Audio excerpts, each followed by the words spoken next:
So the we're going to talk about CBT and REBT and the I mean everybody's doing fine as far as discussion boards and everybody will do fine with the exam. So it's no use me giving you extra points, but I will give you an extra point if you want it. Like, oh, I only got a 19 on that exam. Maybe I'll get a 20. How do I get a 20? But okay, so here's my question. All right. I know that both Ellis and Beck uh, were around the same time period with their theories. And their theories are extremely similar. Like you would think one of them copied their theory from the other. Most evidence shows that they created them independently. Here's my question for your bonus point if you're a perfectionist. See if you can find some type of publication that talks about, like, did Ellis ever meet Beck and like talk about their theories? Because I just kind of like to share that with the class. Like, was there ever a debate about which one, originated the concept? Or because they both were really close in time as far as their first publications. And technically, Ellis was first. Uh, but I never heard that they were like upset with each other or that there was any arguing or debate about that. They just both kind of did their thing. Um, but I'm curious, if that's something you're curious and you want to find out, um, email me and I'll give you an extra point. All right. Um, so let's look at both uh, Ellis and Beck. And I'm mainly going to focus on Beck. Most people know about CBT, uh, but a lot of people do not know about REBT. REBT is my favorite of the two. So both Ellis and Beck were professors. Um, Beck came up with things like the Beck Depression Inventory, the Beck Anxiety Inventory, and CBT. And CBT has really been studied. Um, I have some issues with a lot of the studies because they're not long-term studies. So CBT is really kind of a positive thing. People can understand it. It's an easy thing to apply in therapy. It's short term. Clients understand it.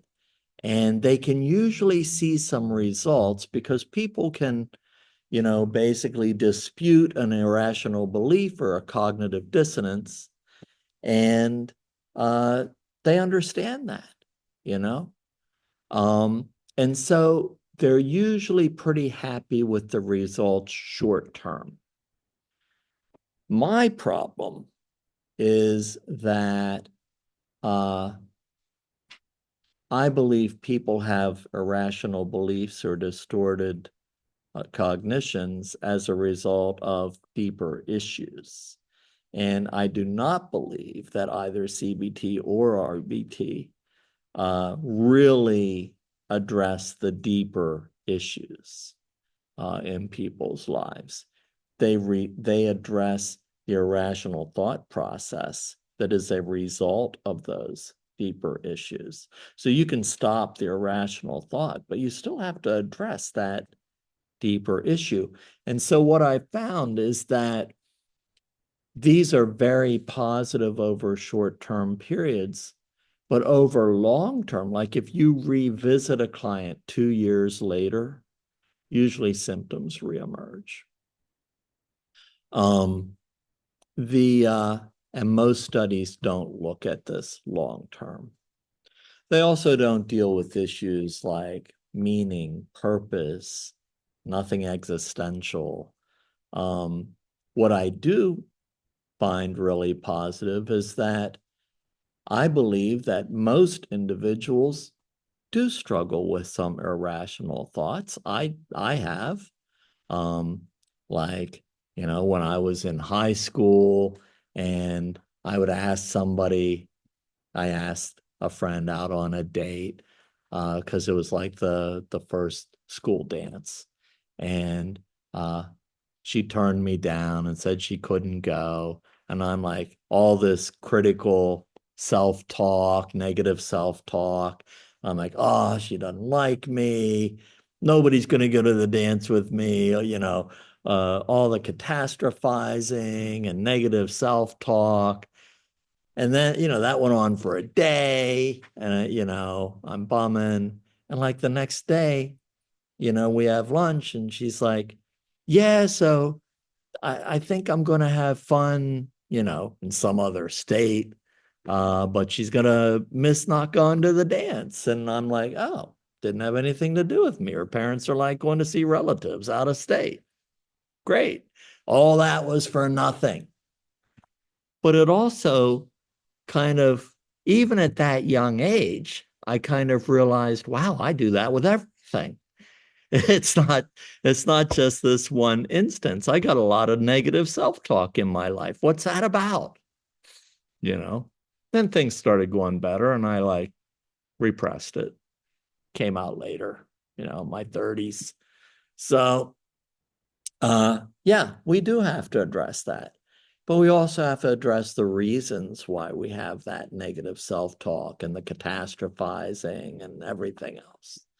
So I do think that it's a valid thing to include in almost every therapeutic venture with an individual. I just don't think it is good to let it stand on its own. I think it should be incorporated with some other therapeutic concepts. So that's just my personal take on it. It is the most researched theory there is. It's easy to research. Hey, let's give somebody a Beck depression or anxiety inventory before therapy. Let's use CBT for 8 weeks. Let's see if there's any change. Bam, significant change. Let's publish it. So I understand why. But okay, so let's talk a little bit about Albert Ellis. My personal view of these two individuals, and this is really, not factually based, but kind of the response I have to Beck is like this, person who's like really into academics, and not that Ellis wasn't, he was a professor, but most of his publications were academically oriented. And then his daughter got involved and they revised the inventories and published studies that showed reliability and validity on the later inventories. And so now they're pretty well established. And then Ellis, he was kind of like, I mean, he was an academic, he taught, but most of his books were like self-help books. And he wrote dozens of them, like well, you'll see in Gloria, she's like, oh, Dr. Ellis, I read your book, How to Get a Man or something like that, How to Get a Date. I don't know. So, and that's what she started talking about with him. So, and there's just any Ellis book you want, you could get on Amazon for 99 cents because it's a little paperback book, little self-help book. And there were like thousands of them published. So, he tried to apply them to all of the basic, struggles that people go through in their life. And that also relates to Ellis's own struggles, which is kind of interesting. And so he died fairly recently in the grand scheme of things, 2007. Born in Pittsburgh, moved to New York at the age of 4. But yeah, claim to fame. Put him next to the Warhol Museum there. And so once again, we have a theorist whose health was never good, and hospitalized 9 times as a child for kidney disease. And then later at 19 and then 40, he had diabetes. So he struggled with health issues, just like a lot of the other theorists that we've talked about. And, so his health was never really good. So early on, like at 19, so I guess he was like, senior in high school or just got out of high school or something like that. But, 19, and he wanted a relationship. So, but he was shy. And so he forced himself to go to the Bronx Botanical Gardens, which in Pittsburgh is like Phipps. And over a month, he talked with 100 different women. And here's the thing I get a kick out of. He still never got a date, but he no longer feared rejection. So there's that. He got something out of that. So he studied psychoanalysis, moved away from it pretty early on, created REBT, rational emotive behavioral therapy, and combines humanistic, phenomenological, and behavioral therapy. I don't know how much I believe that. I think if you do it well, it does. I think if you do any therapy well, it includes kind of phenomenological and humanistic stuff. But when you watch Ellis and Gloria, Ellis likes to talk.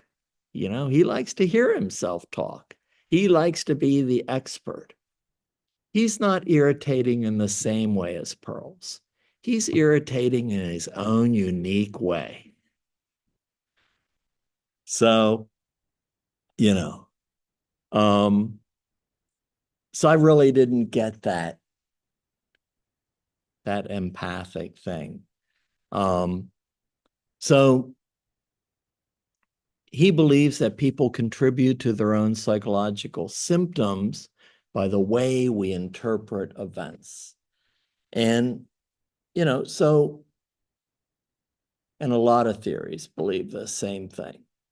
And so the example I normally give is 2 ladies are out for lunch. They're riding in a cab in like New York City, and they cross an intersection and a car hits them, and cab can't go any further, but they're not hurt. And they open one of the doors and they step out and they sit on like the sidewalk, curb of the sidewalk. And one of them says, "Oh, I can't believe this ruined our day. I'm done. No more lunch. I'm going home. What a horrible thing." And the other one's like, "Wow, what a blessing. We're not hurt. This is amazing. Let's go to lunch and celebrate." And they were both in the same exact car, the same exact accident, and they both see things entirely differently. They both interpret that event differently. So, I think it's more than just, optimistic and pessimistic, more than just glasses half empty, half full. I think that when the way we interpret things, can change not only our mood, but our future choices. So if you look at those 2 women, one of them's going home and the other one's going to lunch to celebrate, So it affects more than just feelings. It affects behaviors and choices and everything else. And then those choices affect mood and everything else. So, if one of them just went home, they'd be all depressed. They could ruin my day. The other one goes out and celebrates. They're going to have a great time. And, so it's more than just affecting mood. It affects choices, and those choices have results and impacts. And, it's an entire cycle about the way we live and the choices we make and the resulting feelings. So, um, you know, so I'm going to share an activity later that I use with clients. And I always do these activities myself, and I share my results with my clients. And so the activity is all about these life events and our interpretation of those events. So one of the events in my life was around the age of 30, I had a long-term relationship end, and I was really depressed, and I just couldn't believe it. And it like ruined my months, and uh, eventually I dealt with it, got over it. And years later, um, got into another serious relationship, and now we're married and have kids. And it's only now, many years later, that I realize if that relationship, that previous one, had not ended, I might be in an unhappy, unhealthy relationship, or I would have never met my current wife and been happy. So sometimes it takes many years to realize the impact of negative occurrences. But if I had just interpreted that differently, I could have saved myself a lot of anguish and self-pity and, negative self-talk. Um, so, uh, and of course, the result of that was just since I'm sharing my personal journey with you, uh, I ended up getting an apartment by myself. And it was really the first time I lived by myself, because I had lived with my parents, and then I had lived in a dorm, and then I had shared an apartment, and then I had gotten into a relationship. So it was really the first time I ever lived by myself. And, um, you know, I thought I was a great person to live with until I lived with myself. And then I'm like, wow, I don't really like living with me, you know, at least, at least in my mind. And so I decided, wow, before I get into a new relationship, you know, so before that, I always thought, oh, I'm going to look for somebody else who would be great in a relationship. And then my whole insight changed, and I had to kind of uh, make some positive changes in myself, so that first, I'd like being with myself. And secondly, I wanted to be the great person to live with in a relationship, to be with in a relationship. It wasn't the other way around, because I didn't want to go through a negative cycle in a relationship again. Um, so if you want a good relationship, be the kind of person that creates a good relationship. All right. So as we talk about Ellis, he believes that not only is it the way we interpret events, but self-statements also promote our behavior. So it's not only our interpretation of events, but I would say our interpretation of self. So by saying, self-statements, that's really how we interpret ourselves as well. And Of course, he got all this from a Greek philosopher, Epictetus, who said, people are disturbed not by things, but by the view which we take of them. Adler influenced his theory. And I think if you look at that handout in the notes that I gave you of all of Adler's techniques, one of them is, I believe, CBT, REBT. So they just took one of Adler's techniques and turned it into an entire theory. It seems to happen a lot. All right. So his clients are educated and practice skills to dispute irrational beliefs. And by educated, he sells them a book. You know, hey, here's a perfect paperback for your situation. Got one on everything. So here's the thing I like about REBT and why I use it more. It doesn't make any difference whether you like CBT or REBT. They're the same thing. They just use different terminology to explain cognitive therapy in general. But what I like about REBT is the ABCDEF technique or method. And when you take the exam and REBT is the question, ABCDEF is the technique. So, and there's 6 parts to this technique, 6 letters. I like it because clients can remember this, you know, and they can apply it to anything in their life that has to do with their irrational beliefs or negative self-concept or negative self-talk or anything like that.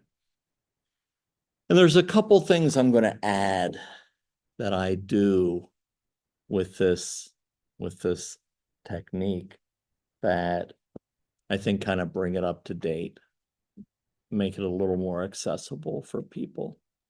So the first 3 letters, ABC, that helps clients to realize what the issue is. And DEF helps them to resolve the issue. So the first 3 letters help them realize what the issue is. The second 3 letters help them to resolve the issue. And so, A, there's usually some kind of activating event. So we'll just go back to use the 2 women going to lunch in the car wreck. And so the activating event would be the car wreck. And the B, belief. There's some belief, or as Ellis would describe, some interpretation of that event. So he calls it, there's a belief. That interpretation of the event is our belief about that event.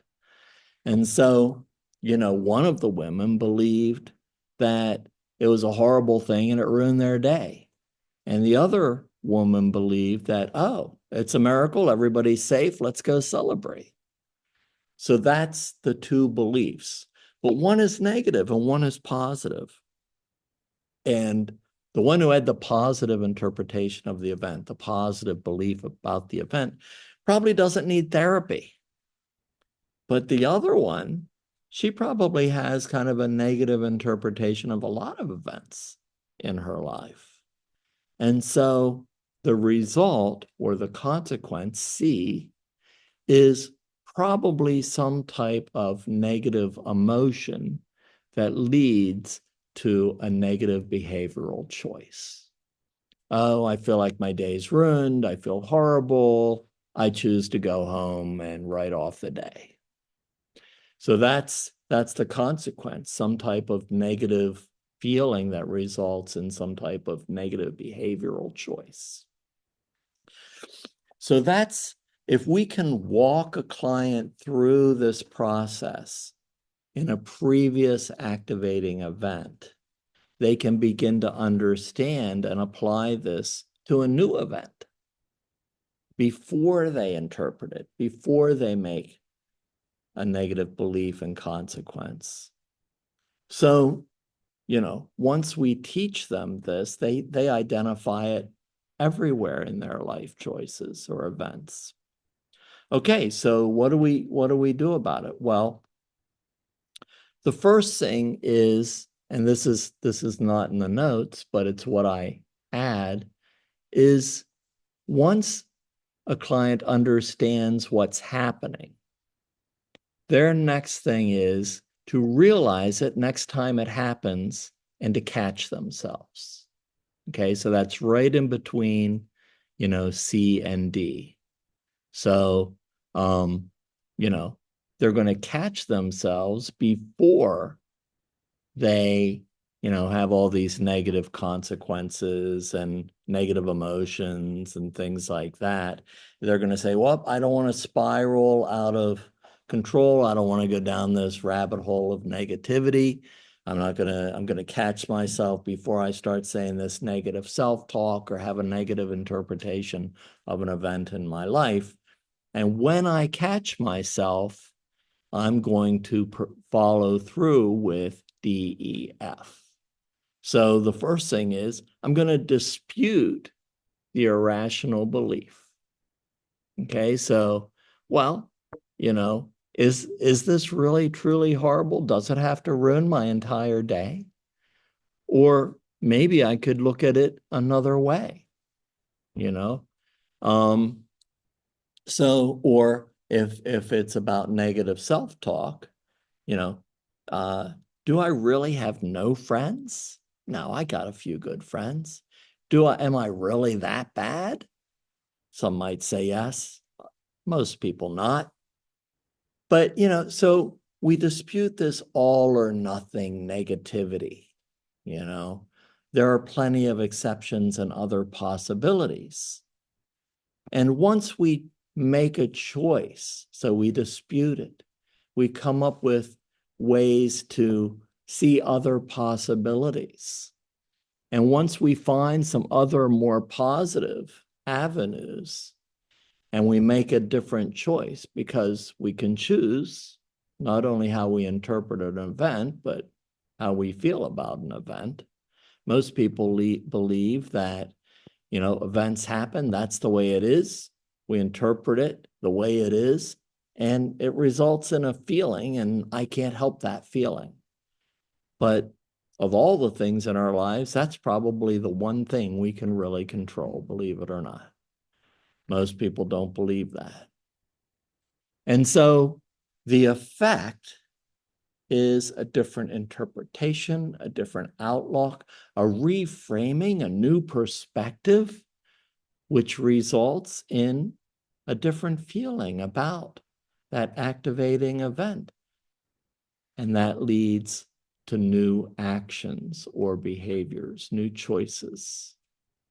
And so that can have a profound impact on people's lives. What it doesn't do is it doesn't get to the root cause of that negative self-talk. For instance, when I went and started living by myself and realized, I've got all this negative self-talk. I got all this garbage going in my mind, taking up all this space. What's going on with that? And I could go through A, B, C, D, E, F. But, it didn't stop rumination. It didn't deal with the underlying issue.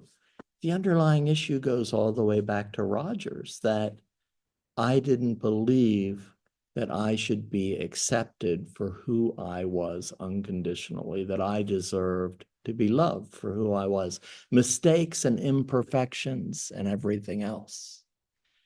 That's the deeper issue usually, and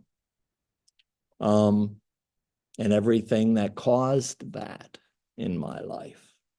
And eventually I had incorporated that belief that I was not worthy of that.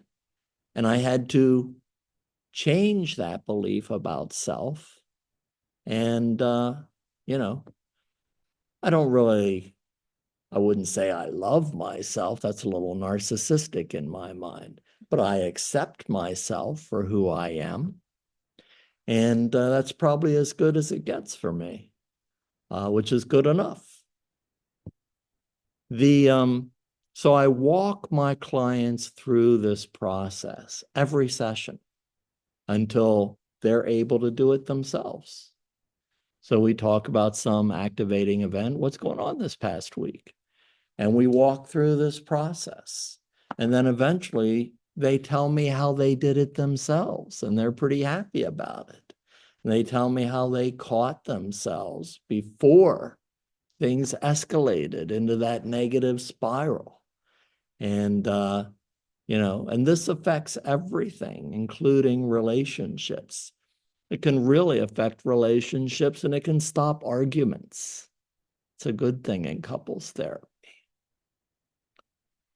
So that is REBT.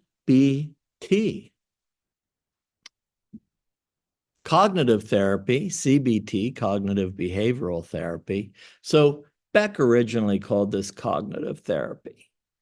Later, it kind of became CBT, cognitive behavioral therapy. I don't know if Beck's still alive. I think he is, as far as I know.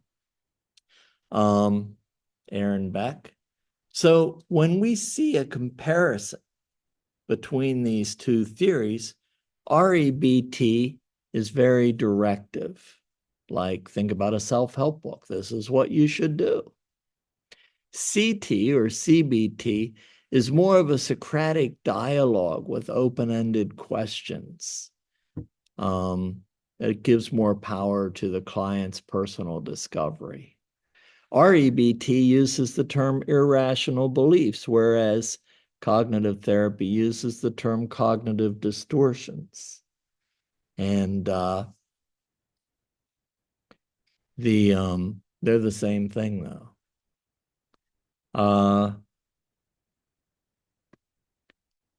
Beck died, see? 21. Wow, I got to add that to my notes. Behind the times. All right. Let's see.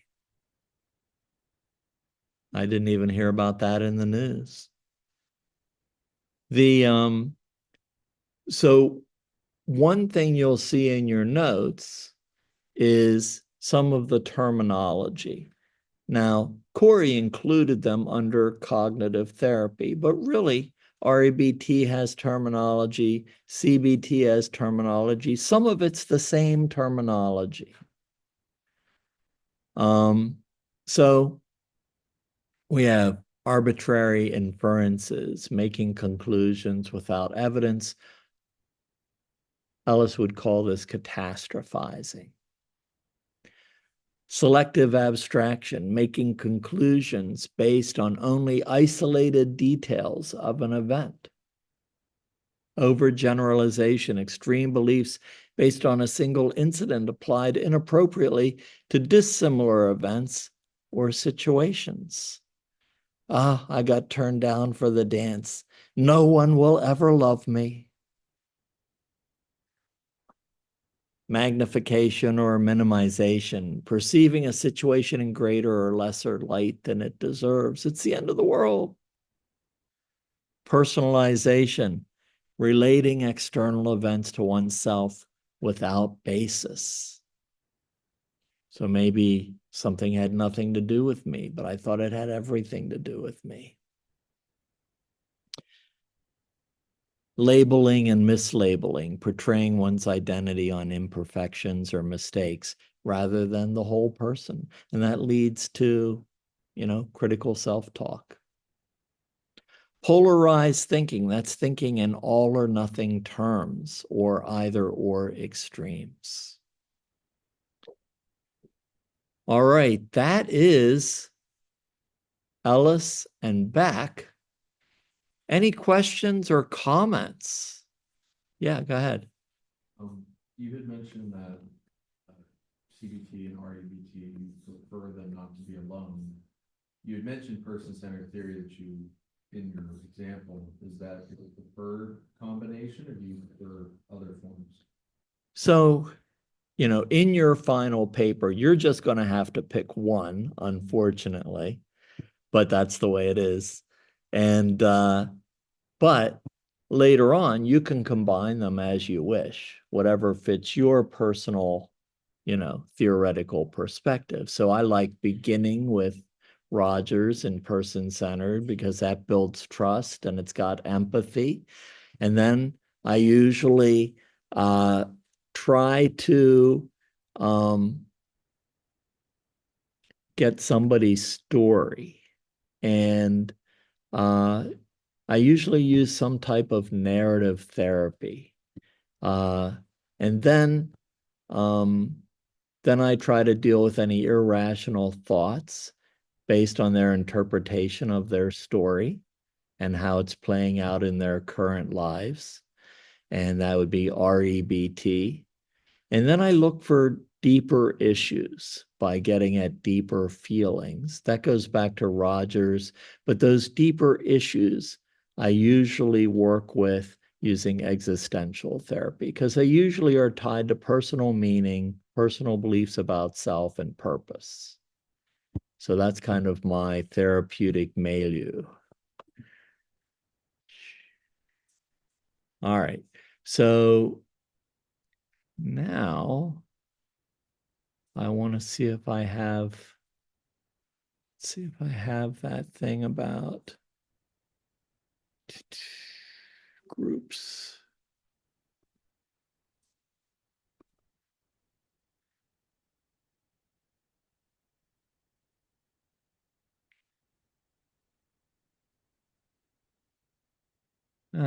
Okay. So let me share this. So unfortunately, I don't have the little puzzle I drew. But I drew a puzzle and there were like 9 pieces in it. So 3 across the top, 3 down the side, fill it in. So around the outside of the puzzle frame, in each puzzle piece, I would have them draw events in their lives and interpretations of those events. And in the center, it's like everybody's made up of puzzle pieces. And, you know, um, I had a friend, still do, Mark Lepore. Every time I'd share something personal that might have been a little off the wall, he'd be another piece of the Eliason puzzle. And and then in the center, I have clients draw either who they are now, that is a result of all of these puzzle pieces, or who they'd like to become. Like, so, and then I'll just read briefly the activity instructions. So this group on REBT, positive thoughts, first checks in with patients on current mood, gives them a Likert scale, 1 through 10, 1 being the worst. We begin with teaching patients about the interpretation of events and the differences between rational and irrational thoughts. And then we teach them the technique from REBT, ABC, DEF. And then we learn how to catch an irrational belief and replace it with a rational one or positive self-talk. And then we conclude with that activity of the My Puzzle worksheet, helping people to reframe events. So like my first event was the ending of a long-term relationship, but then the next puzzle piece was getting married and being happy. So that's kind of a reinterpretation of that negative event turning into something positive. And then we talk about how reframing events can help them to create a more positive future self with more positive self-talk. So yeah, that's pretty much it for CBT, REBT. It's a very straightforward theory. It's not like some of the other theories like Gestalt or things like that. It's really cut and dry, you know. You shouldn't have any problem with it on the next exam. Amanda, question. Yeah. So I'm just trying to make this make sense in my head. Like I understand CBT and REBT as it was in the book and as you described it. Years ago, my first job out of undergrad, I worked at an adolescent RTF for delinquent adjudicated males, and we taught them the thinking errors from Staminow, which seem to have some basis in CBT. I'm just trying to make sense of that. Am I on the right page here? Well, I mean, it sounds like it does. I'm not an expert in that other theory, but you know, it sounds like thinking errors are pretty close to irrational thoughts if that's the way you're thinking. Is it? Yeah, I think so. I mean, he labels them as criminal thinking errors, but even the wording that some of them had just seemed to be very similar to what Ellis has. Like, Samuel describes some of them as like lack of time perspective, like not being able to logically put things in order, kind of like we would hear kids say all the time, well, I'll just grow out of it. Like, no, you don't. You don't just grow out of it, right? Things Well, like but that. see, I would interpret that a little differently. So saying I'll just grow out of it is actually a resistance to therapy. Because if they say, oh, I'll just grow out of it, they don't have to deal with it now. So it's actually escapism, it's resistance to therapy. Maybe if somebody will buy into it, they won't make me think about it now. Yeah, so that's actually a resistance to therapy. Makes sense. Thank you. Yeah. So, and it's probably has a lot to do with that population you were working with, applying it to that population, you know. Um, the theory I primarily use with that population is choice theory, reality therapy, because it places responsibility in their control and they get to make positive choices and, you know, they seem to be drawn to that control. What else? Yeah, it's interesting how different agencies or programs they'll pick a theory. Ah, this is what we're going to use. This is going to be great. And it might be, you know. I don't like just sticking with one thing and having everybody follow that and, you know. I think it's good that everybody knows theories, you know, and everybody's able to apply theories that, you know. But yeah. All right. We're going to watch our video. Oops.